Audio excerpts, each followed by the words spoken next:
नमस्कार, मैं सचिन। आप देख रहे हैं पंजाब केसरी टीवी। पिछले दिनों अमेरिका में भारत के दिग्गज कारोबारी गौतम अडानी और उनके भतीजे सागर अडानी समेत अडानी ग्रुप से जुड़े 7 लोगों के खिलाफ रिश्वतखोरी के आरोपों के मामले की खबर सामने आई थी। ऐसे में अभी विवाद रुकने का नाम नहीं ले रहा है। अब इस मामले को लेकर सियासत ने भी जोर पकड़ लिया है। अडानी मामले को लेकर आज संसद में भी जमकर हंगामा हुआ। इस मामले को लेकर देश के कई वकील और कई बड़े नेता आमने सामने हैं। ऐसे में इस बढ़ते मामले को लेकर अडानी ग्रुप का भी एक बयान सामने आया है। आइए आपको सिलसिलेवार तरीके से पूरा मामला समझाते हैं। दरअसल अडानी समूह की कंपनी अडानी ग्रीन एनर्जी की ओर से एक बड़ा बयान आया है। कंपनी ने कहा है कि रिश्वतखोरी के आरोपों से जुड़ी खबरें निराधार और गलत हैं। अमेरिकी भ्रष्टाचार प्रैक्टिस एक्ट FPCA के तहत आरोप लगाए जाने की खबरों में कोई सच्चाई नहीं है और गौतम अडानी, उनके भतीजे सागर अडानी या विनीत जैन पर US DOJ के अभियोग या US एक्ट की सिविल शिकायत में निर्धारित मामलों में अमेरिकी भ्रष्टाचार प्रैक्टिस एक्ट के किसी भी उल्लंघन का आरोप नहीं लगा है। इसी कड़ी में एक बार फिर सियासत भी तेज हो गई है। विपक्ष के कई नेता PM मोदी को अडानी का शुभचिंतक बताते आए हैं। ऐसे में एक बार फिर लोकसभा में विपक्ष के नेता राहुल गांधी ने गौतम अडानी का मुद्दे को उठाया और कहा है कि आपको लगता है कि अडानी आरोपों को स्वीकार कर लेंगे? जाहिर है वे आरोपों से इनकार करेंगे। मुद्दा यह है कि उन्हें गिरफ्तार किया जाना चाहिए, जैसा कि हमने कहा है कि आज लोगों को मामूली आरोपों के लिए गिरफ्तार किया जा रहा है। You think Adani is going to accept the charges? Which world are you living in, brother? Obviously, he's going to deny the charges.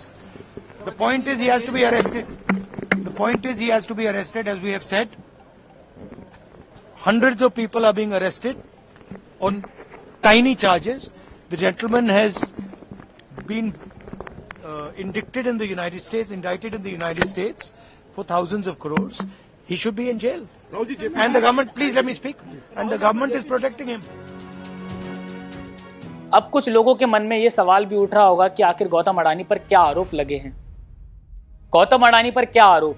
United states of attorney office का कहना है कि अडानी ने भारत में सोलर एनर्जी से जुड़ा कॉन्ट्रैक्ट हासिल करने के लिए भारतीय अधिकारियों को $265 मिलियन यानी करीब 2200 करोड़ रुपए की रिश्वत दी या रिश्वत देने की योजना बना रहे थे। यह पूरा मामला अडानी ग्रुप की company Adani green energy limited और एक अन्य फर्म से जुड़ा हुआ है। 24 अक्टूबर 2024 को यह मामला US कोर्ट में दर्ज किया गया, जिसकी सुनवाई 20 नवंबर को हुई। अडानी के अलावा इस मामले में 7 अन्य लोग भी शामिल हैं। अडानी पर आरोप है कि रिश्वत के इन पैसों को जुटाने के लिए अमेरिकी विदेशी निवेशकों और बैंकों से उन्होंने झूठ बोला है। अडानी रिश्वतखोरी मामले को लेकर कई नेता और कई बड़े वकील भी आमने सामने हैं। रिश्वतखोरी से जुड़े इस मामले ने सभी का ध्यान अपनी ओर खींचा है। देश के बड़े वकीलों ने भी संभाला मोर्चा। अडानी को गिरता देख देश के कई बड़े बड़े वकील भी गौतम अडानी के पक्ष में उतरे हैं। इस मामले को लेकर बुधवार यानी 27 नवंबर को पूर्व अटॉर्नी जनरल और वरिष्ठ वकील मुकुल रोहतगी ने एक प्रेस कॉन्फ्रेंस कर कहा कि मैं अडानी ग्रुप के प्रवक्ता के तौर पर नहीं बोल रहा हूं, लेकिन इस पूरे मामले में 5 आरोप या धाराएं शामिल हैं, जिनमें से धारा 1 और 5 सबसे ज़्यादा अहम है और दोनों में ही अडानी और उनके भतीजे सागर अडानी पर आरोप नहीं लगाए गए हैं। मुकुल रोहतगी ने आगे कहा कि गौतम अडानी या सागर अडानी दोनों पर ही FCPA के तहत आरोप नहीं लगे हैं, जो भारत के भ्रष्टाचार निवारण अधिनियम की तरह है। धारा 5 के तहत जो आरोप लगाए गए हैं उनमें इन दोनों का नहीं बल्कि कुछ विदेशी व्यक्तियों का नाम शामिल है। इसके अलावा गौतम अडानी के खिलाफ कथित रिश्वत खिलाने के आरोप पर वरिष्ठ वकील महेश जेठमलानी ने कहा कि अभियोग पत्र में भारत के किसी रिश्वतखोरी की बात नहीं की गई है। आरोप केवल ये है कि रिश्वत देने की साजिश रची गई थी। भारत में कानून के उल्लंघन का कोई सबूत पेश नहीं किया गया। अडानी ग्रुप के बयान के बाद गौतम अडानी ग्रुप के लिए एक अच्छी खबर भी सामने आई है।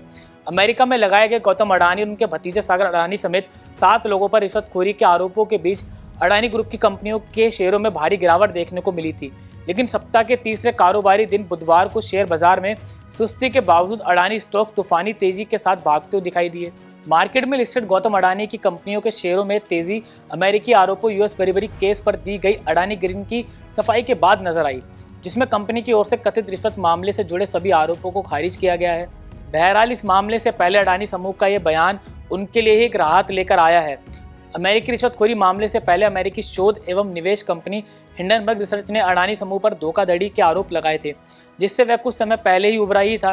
हिंडनबर्ग ने जनवरी 2023 में शेयरों में हेराफेरी और लेखा के स्तर पर गड़बड़ी करने के आरोप लगाए थे। अडानी समूह ने हिंडनबर्ग के सभी आरोपों को खारिज करते हुए इसे बेबुनियाद बताया था। फिलहाल अडानी मामले पर अब जमकर सियासत हो रही है। खैर, इतना तो तय है कि अडानी केस जल्द थमेगा नहीं और इस पर बवाल होना तय है। फिलहाल के लिए इतना ही। देश और दुनिया की तमाम खबरें देखने के लिए देखते रहे पंजाब केसरी टीवी। नमस्कार। हमसे जुड़े रहने के लिए हमारे YouTube चैनल को सब्सक्राइब करें और नई वीडियो की नोटिफिकेशन के लिए बेल आइकॉन को दबाएं।